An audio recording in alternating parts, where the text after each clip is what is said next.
Welcome to the Garden Angelist, where we talk about flowers, veggies, and all the best dirt. I'm Dee Nash from Guthrie, Oklahoma. And I'm Carol Michael from Indianapolis, Indiana. We call ourselves Garden Angelists because we are evangelists for gardening. We love gardening and we want others to love it too. We are also authors and invite you to check out our books, including my book, The 2030-Something Garden Guide, a no-fuss, down and dirty gardening 101 for anyone who wants to grow stuff. And my books, including my trilogy of gardening humor, Potted and Pruned, Homegrown and Handpicked, and Seeded and Sodded, plus my new book, Creatures and Critters, Who's in My Garden. You can ask for any of our books at your favorite bookstore or find them online wherever books are sold. Speaking of online, you can also find us as the Garden Angelists on Twitter, Facebook, Instagram, and sometimes Pinterest. And we'd love for you to join our Facebook group, the Garden Angelists Garden Club. And now on to this week's episode. Hello, Dee. Hello, Carol. How hot is it where you are? It is hot like Oklahoma. It is hot. It is hot like Texas here. And we had rain. So since we had rain, it's hot and humid like Houston, like where our friend Cindy lives. Exactly. What are you getting out of the garden? So I am getting the first squash out of the garden. Me too. I planted 4 varieties and I picked one from each variety the other night, which was wonderful. Ooh, yum. How did you fix them?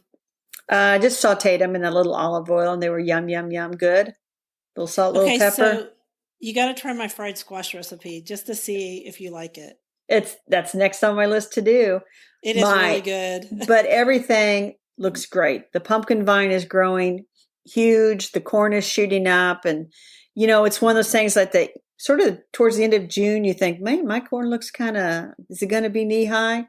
And then by the 4th of July, it's shoulder high and it looks amazing. I have tons and tons and tons of green tomatoes. And I did an Instagram video Monday morning, just did a tour of the vegetable garden, spur of the moment, 7:30 in the morning. And so that's out there if people want to see it on the Instagram. But tell me about your garden. Enough about mine. I am harvesting so many tomatoes from those smart pots and grassroots pots. And I'm writing an article for Oklahoma Living on how to grow containers and pots because I think this is the way I'm going to grow them from now on. And I'm getting summer squash from the Vegapod and green beans and lots of peppers. I should have green beans by next week's podcast episode. But on the Instagram, I took an amazing, wonderful picture of a spider. You did. Posted that on Instagram, got a lot of comments, and I had a little video of it. Mm-hmm. And so I think I've come a long way because normally in the old days, I might have just killed that spider. Oh, don't kill that I spider. Didn't. That spider's good. I didn't kill that spider. I'm proud of you. Thank you. The other thing that's really fun is I bought this little container of string of pearls, which is a succulent. Mm-hmm. I have that succulent. And I just left it in that it's like a little 1.5 inch container, tiny. I just left it and, I splashed water on it in the night and it's blooming. It's beautiful. Oh yeah. Mine blooms in my greenhouse in the wintertime. I've never had it bloom in my garden. That's really cool. It smells good too. So go up close to it. Oh, I should. It smells good. I was also going to say that I have a really good picture on Instagram that is of a little frog, a little green frog. I saw that.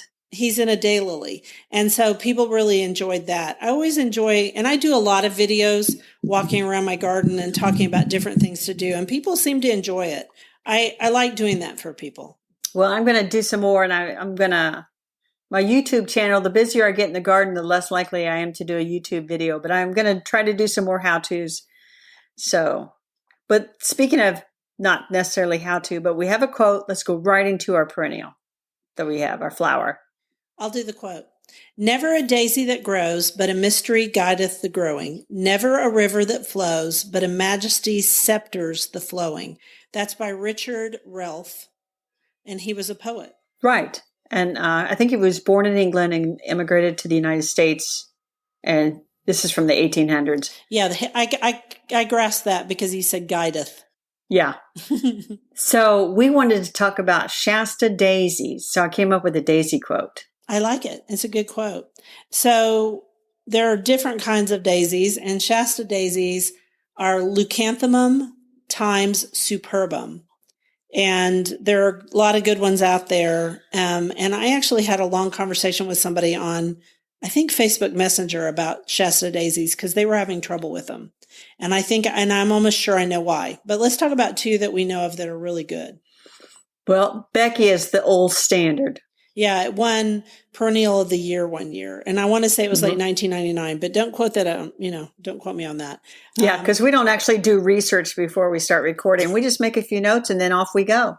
That's true. It's all off the cuff. And then another newer one is Banana Cream, which is a proven winner's variety. And I love Banana Cream because it starts out with yellow petals and a yellow center, and then they fade to white. And it's a good one. It's good and healthy and doesn't have a lot of problems. So that's different. Those are summer bloomers. Mine are blooming right now. Are yours blooming yet?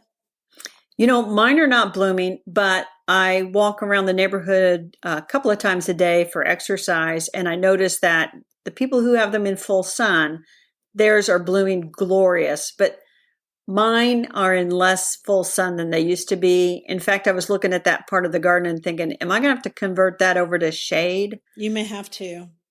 So, but it's not blooming yet, but it will be blooming. And I just have the one, I don't even know the variety, which is typical for me. It's probably Becky, because Becky is really popular, has nice straight stems, doesn't flop. Alaska is an older variety that does flop. Very pretty one, but it's going to flop and you're going to have to prop it up. And who has time for that? I don't. So I don't. I was going to say, grow them in full sun. I have mine on drip irrigation because I live in a drier place than you do. And they're just easy to grow, easy to share. Now, this person who was having trouble with them, I think it's because they buy them when they bloom in summer and it's already too hot here. It's the same problem that people have with rudbeckia, with coneflowers, or with echinacea, purple coneflowers, because when you try to grow those plants when it's super hot and move them into your garden, they often don't get enough water and it's just really, really hard on them. So if you're going to do that, it's okay to buy stuff when it's blooming, but you're going to have to water it and you're really going to have to watch them. So don't do it in the summer when you think you're going on vacation, for example. No, and that's the same here. Like right now, it's getting to about 90 every day. And this is the time, if you have stuff still in containers, is to have it up on your patio in the shade or somewhere and water those things sometimes twice a day, those smaller containers. Putting them out in the garden right now is almost a sure recipe that you don't really love them and you're going to kill them. Right. And we don't want to do that. So you want to tell how they got started? Yes, because this is like, a rabbit hole for me when you start talking about history. I love history. So I looked up, and I'm going to link to this article in Flower magazine, but the Shasta daisies were first hybridized by Luther Burbank in 1890. Luther Burbank hybridized all kinds of stuff, and he brought a lot of stuff to the United States. Unfortunately, he brought blackberries to the West Coast, but we're not going to talk about that today. We're going to talk about how he gave us all Shasta daisies. Right, and he had over 800 strains and varieties of plants. And yeah, he was a famous horticulturalist and a famous botanist back in the day. I think he died in the 1920s. I think so. Don't quote me on that. Also, if you guys want to read a book about him, there's a book that came out not that long ago, 2010, called The Garden of Invention. We'll link to it. It's Luther Burbank and the Business of Breeding Plants. And I read it and I meant to add that to our notes, but I forgot. So I will add it before we publish. So to keep your Shasta daisies looking nice and to keep them blooming as long as possible, deadhead them as they start to finish blooming. Don't let them go all the way to the complete dead stage. But when their beautiful horizontal petals start to reflex and look kind of crummy, chop them off. They're also a really good plant for pollinators. They are a good plant for pollinators, and I think they're a good cut flower. I do too. I think they're pretty. So if mine bloom, I'll do some cut flowers. But I have seen some in the neighborhood that just look gorgeous. And this is the kind of perennial that just sort of keeps spreading and spreading and spreading. And so you can easily share sections of it, divisions with friends. Right. And it doesn't seem, at least Becky, doesn't seem to die in the middle of you know how some perennials will die in the center They of them donut. and then the outside. Yeah, they donut. We don't like donuts, but I haven't noticed that Shasta daisies do that much. And so I take off pieces of it all the time and stick them to another place in the garden. And one of the things we talk about in gardening, at least in landscape design, is symmetry and repetition. And so repetition of a particular flower in your garden makes it flow better, right? Because your eye goes from place to place. So they are a great flower for that because believe me, they'll take off wherever you put them. Right. It doesn't matter if it's clay soil, it doesn't matter if it's sandy soil. They like all soil. Right. One thing I did want to mention to people is there is another daisy in the garden. Yes. And it blooms in the spring, and that's Leucanthemum vulgare, which is just, I think it's just like European daisy or whatever. And it blooms in the spring. It's a rampant self-sower. Fortunately, it's really easy to just yank out those seedlings. And so if you have a daisy and you're not sure if it's a Shasta daisy and it's blooming in the spring and it's got a little narrow leaf, that's the vulgare. Right. Total. It's the oxeye daisy. Yeah, is another oxeye. common name Oxeye. for it. That's probably more common than European. So, yeah, I guess so. And it's considered a herbaceous perennial plant, and it's only 1 to 3 feet tall. But I don't grow it here. I don't have oxeye daisies. I have oxeye daisies because they're kind of fun. I just let them bloom throughout the garden, and then where I don't want them, I just kind of pull them out. And in fact, this morning I deadheaded a bunch of them and probably end up scattering seed around, but that's okay. Like I said, I mean, that's okay. It's one of the easiest things to pull out of the garden. Yeah, I feel that way about fleabane. Good old common fleabane. It grows in my garden in the spring, and I just pull it out when I'm ready, and it comes up in places, but it's not hard to pull out. Right. So, all right. I do not feel that way about Rebecca Goldstern, but that's another day. Okay, let's move on to our veggie. Ready. A World Without Tomatoes is like a string quartet without violins by Laurie Colwin from the book Home Cooking. Well, I know you think if you came here last week, we talked about tomatoes. Yes, we did, but we're still talking about tomatoes. Go. Our salute Carol. to tomatoes continues. We are about to talk about something really important. I think it's very important. Yes. It can divide families and friends, but we're going to tackle it. And it's not politics because we don't talk about politics. Yeah. And it's not the question of whether you put salt or sugar on your tomatoes. The answer is clearly you don't put either one on your tomatoes. Well, I salt and pepper my tomatoes, but go ahead. Why would you put sugar on them?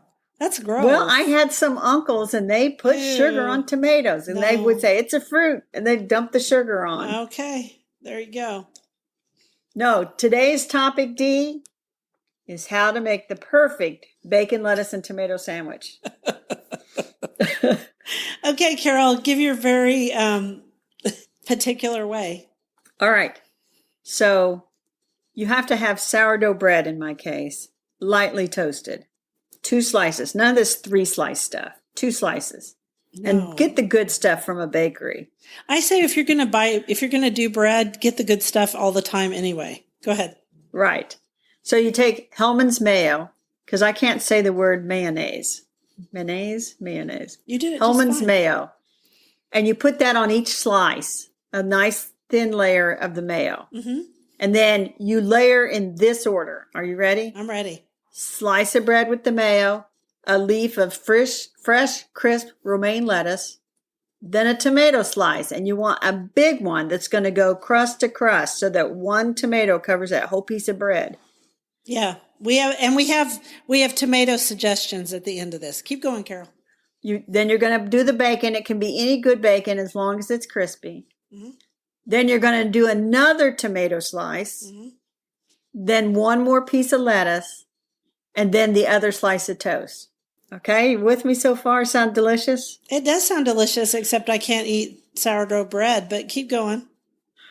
Then you cut it into triangles, corner to corner, and then you have to get good potato chips, good onion dip, and then you get nice iced tea, put a little sprig of mint on there from your garden, and now you're in paradise. Enjoy your bacon, lettuce, and tomato sandwich. Well, that sounds really good. So it's not exactly like mine. Mine is not that complicated, but I guess it's kind of complicated. Should I put the instructions for this sandwich on our notes? Because normally we wouldn't. Well, no.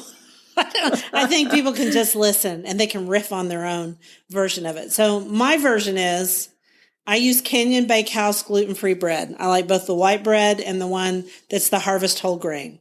I like the Harvest version. I don't like the small slices. I like those great big gluten-free slices. And you can find it almost everywhere now. And then I lightly toast the bread because gluten-free bread is not good unless it's toasted a little. And then I discovered a new mayo this week, courtesy of a friend. Her name is Wild West Gardener in Georgia, and she's on Instagram. And she suggested, because I actually showed a picture of my bacon and tomato sandwich, and she said, you should try Blue Plate mayo. So, Carol, if you can find it somewhere, you should try it. It is so good. It tastes light and lemony.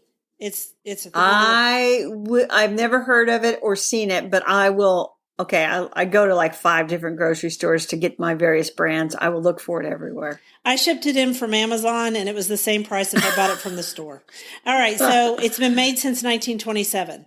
And then I don't like lettuce on mine, and I don't have garden lettuce at the same time I have tomatoes. And so mine are just bacon tomato sandwiches. And I don't cut them in half, but I do it exactly like you do. I do 2 tomato layers with bacon sandwiched in the middle. And it is drippy and wonderful and just so good. And you said the part about the lettuce, that it doesn't make your bread mushy. The lettuce is to keep your bread from getting soggy from the tomato juice. Okay, in my case, that's not a problem because it's gluten-free bread and it couldn't be soggy if it tried. So I just do my tomatoes. Now, let's talk about our preferred tomatoes for these, because honest to goodness, bacon and tomato sandwiches are one of the reasons I grow tomatoes. It's why I grow tomatoes too. So German Johnson is my go-to. That's a pink beefsteak type tomato. Mm-hmm. Mortgage Lifter, I've got that out there. I think that would be good. It is. Nice dark red. Big Boy, you can never go wrong with your classic Big Boy. I agree. I think those are all good. This year in my garden, Caspian Pink, which is this big. It's the size, it's about 4 inches around. And that's what you need. I mean, you do, because you want it to cover your whole bread slice. Exactly. It is really shining in my garden this year, and it's just huge, and it's been very fruitful. So we've eaten a lot of Caspian Pink on our bacon and tomato sandwiches. We've also done Mortgage Lifter. I'm also trying a new tomato this year called Gary Osina that I bought from the Tomato Man's Daughter. Big old purple tomato. Oh my goodness. Very good. Very, very good. Oh, those are good. So do you ever put cheese on your... Oh, heck no. I'm with you on that. No, you do not put cheese on a bacon, lettuce, and tomato sandwich. Then you got to add like the ham and the turkey and turn it into a club sandwich. And then this no. But that takes away from your tomato, and that's the whole point of the sandwich, right? Yes. You said avocado slices. Those are good, but really I just want basics. Yeah, I do every once in a while. If I have some ripe avocados, I will put like thin avocado slices, and they're delicious. Oh, and let's talk a bit about the onion dip and the potato chips. Trader Joe's onion dip is really good. Well, you say that, but I don't have a Trader Joe's on this side of town. Right, and it's too far to drive. But I've got an Aldi, and Aldi has the best French onion dip I've ever had. It's the same, they're brothers that own the 2 companies, so I imagine. It's like crack. In fact, I'm out, and I got to go to Aldi tomorrow because I'm out of my French onion dip. So, in another vein, I actually take this really amazing sour cream that I buy from a natural grocer, which we have those in Oklahoma now. And so I love the really thick organic sour cream. And then they have a packet of the stuff to make the onion dip. And I just make my own. And it's like crack too. And then what do you like? Wavy potato chips? I'm not talking Ruffles. I don't really like Ruffles, but I like thick wavy chips. Yeah. So this is probably blasphemous to people like our friend Leslie, who's a potato chip snob. Let's call it what it is. Yeah, it's true. She has potato chip holidays. So that at the Aldi, they have a brand called Clancy's. And so I get Clancy's veggie chips, which are ridged chips. Mm-hmm. That's what I get. And they're the veggie. So there's like the spinachy one and the plain one, and then I think a beet. I don't know. But they're good. Cape Cod chips also makes one called a wave chip. And it's got ridges, but they're big ridges. So you can, and they're strong, nice. And you can really dip the stuff. So I hope we have encouraged everybody to just go get whatever they like and come on the Garden Angeles Garden Club and share with us your recipes, even pictures of your bacon, lettuce, and tomato, or bacon and tomato sandwiches. We would love to exactly, but not too many because I don't have tomatoes yet. So it's still a couple of weeks for me. I have tomatoes. I've been eating for 3-4 weeks. Okay. No, egregious tomato bragging. Sorry. It's a good year. Okay, let's go on to the bookshelf. You're going to have to take this one on because I have not read this book, but I'm impressed you have. So I went to the local bookshop and I had an appointment for shopping. You can shop by yourself. And I picked up this book and that book and this. I just picked this book up. I looked at the cover and I said, I'm reading that. It's called The Planter of Modern Life, Louis Bromfield and the Seeds of a Food Revolution by Stephen Heyman. And it's a biography of Louis Bromfield, who I had never heard of before. Me neither. You've heard of him. You haven't heard of him? I haven't. I hadn't before we talked about him. I thought I had, but I hadn't. Mm-mm. So he was a novelist. He grew up in Ohio, and then he went over World War I. He was an ambulance driver, and he came back, bounced around with college and stuff. But anyway, he was a novelist. Do you think he met Hemingway that way?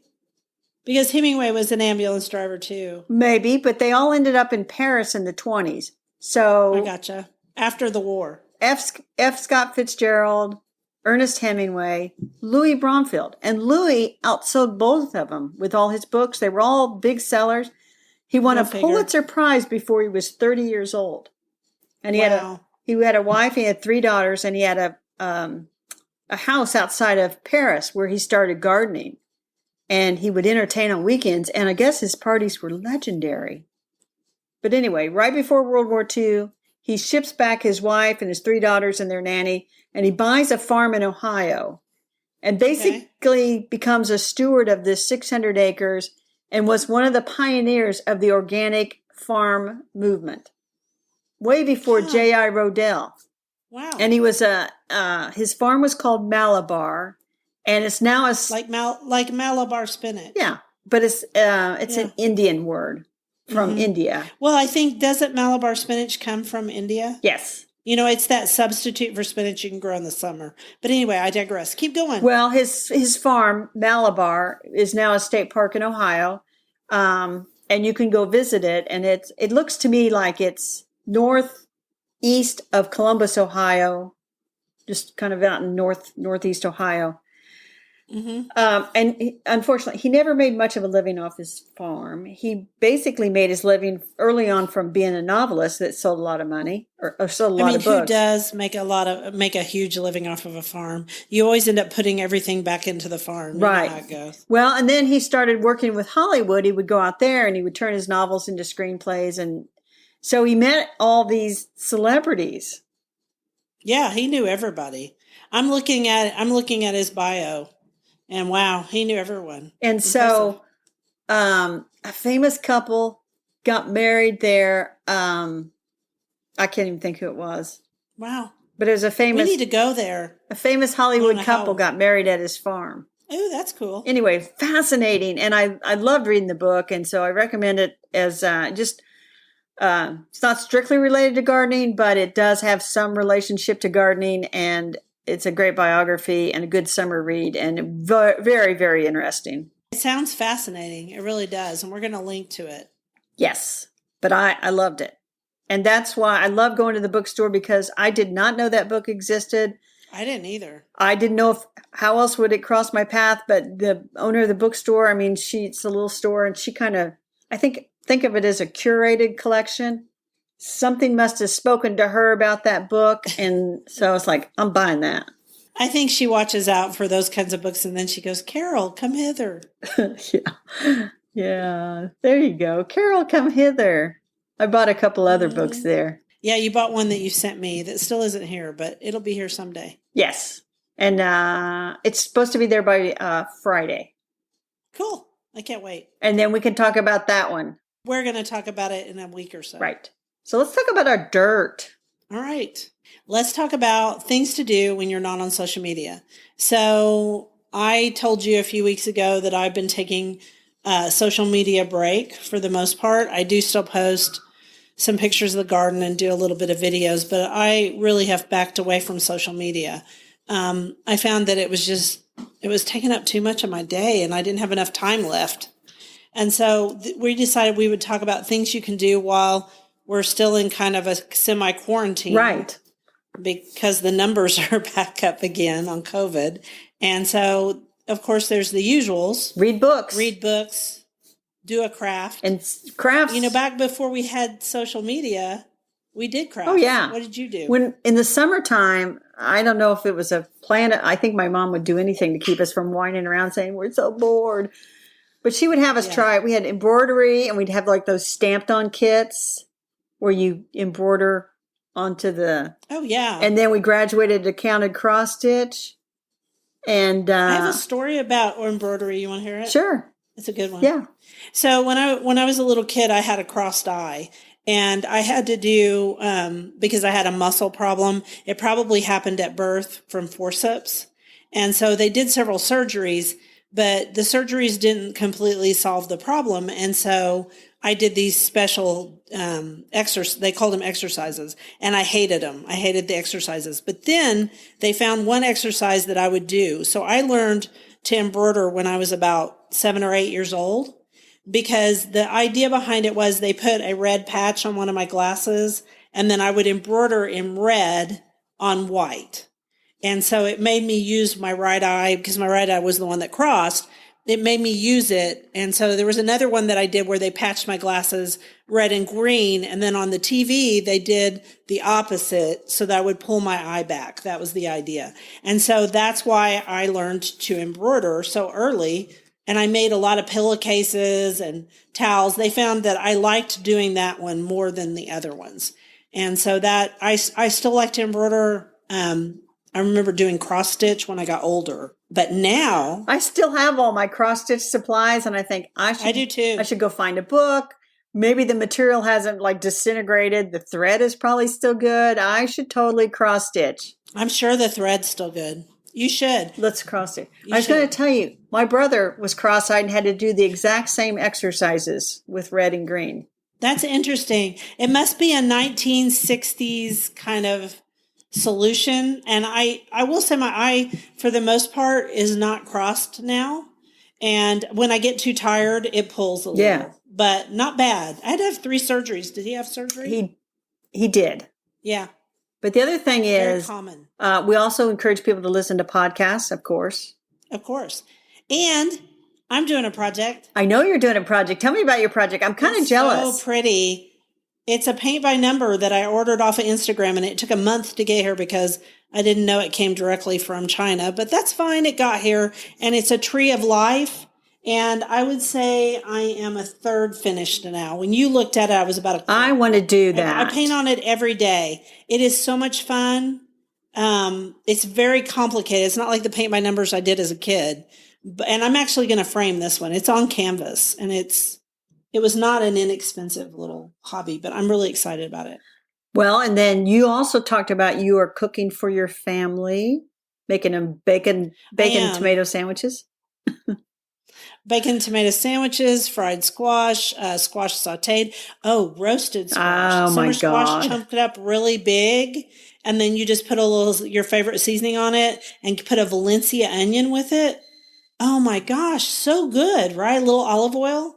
I've been doing a lot of cooking, and I did bread for a while, but then I gained 10 pounds and I decided no more bread. That's good. But anyway, we encourage people to go on social media, only to go to the Garden Angeles Garden Club Facebook page occasionally. Check us out on Instagram. But try to spend some time offline. You will benefit immensely from it. Oh, and here's your... will calm your heart. We had 2 tips for people. Like, one is take the apps of social media off your phone. I've done that. Mm-hmm.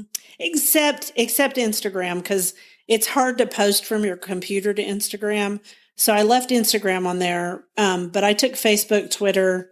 I took it off because I was spending too much time.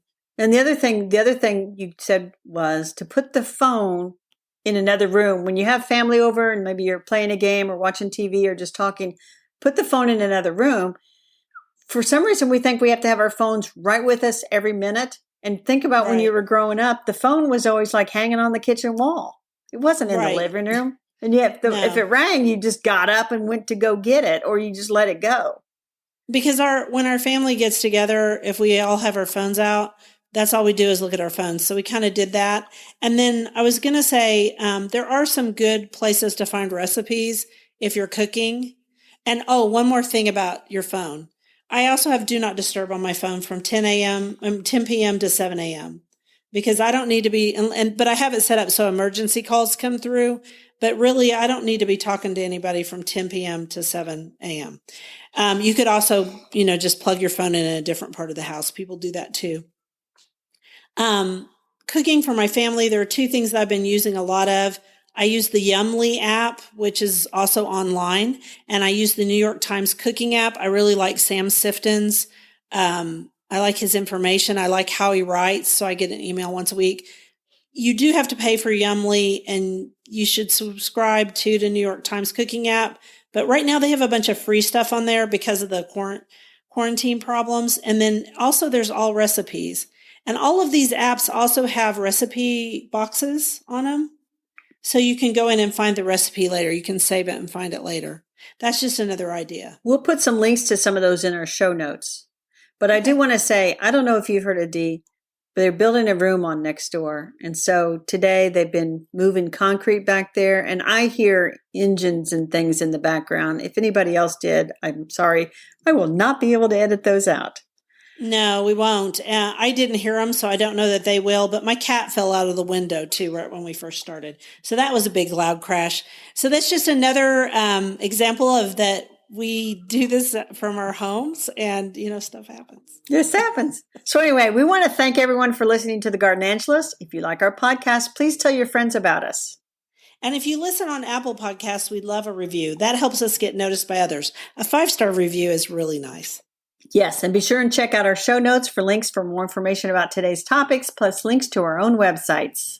It was lovely to chat with all of you over the garden gate today. Bye until next week. Bye.